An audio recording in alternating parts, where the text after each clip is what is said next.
wakina mama tuna jukumu kubwa sana katika ulezi au kutunza familia.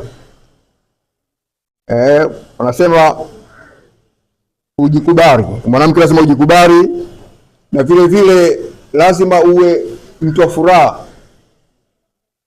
Furaha inapatikana vipi? Wanaume sasa, kuweka majukumu yenu kwa wake zetu, kwa mama zetu. Tusiwape msongo wa mawazo, kwa sababu mwanamke akichukia, basi familia hiyo siku itakuwa ni shida ndani.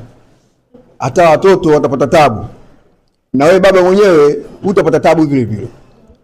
Na wamama ni wepesi sana kuchukia, na wepesi vile vile kurudi katika hali yao ya kawaida. Kwa hiyo mimi niendelee tu kusema kwamba tuendelee kuwatunza kwa mama zetu, kuwekea mazingira mazuri ili familia zetu ziwe bora.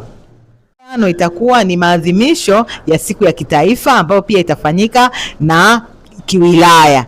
Basi kwa maelezo tuliosikia au masomo tuliojifunza tukayazingatie jamani, ili tuweze kujenga hizo familia imara, ambazo ndio kauli mbiu yetu ya mwaka huu inafanya inatuongoza. Kwa hiyo hapa tujeje kwa bahati mbaya, si ndio Tuko hapa kwa ajili ya kujifunza.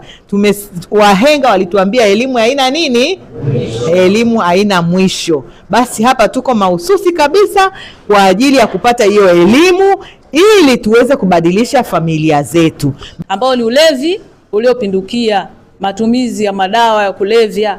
Unalewa kule, unakuja unamdisturb mama au baba au watoto.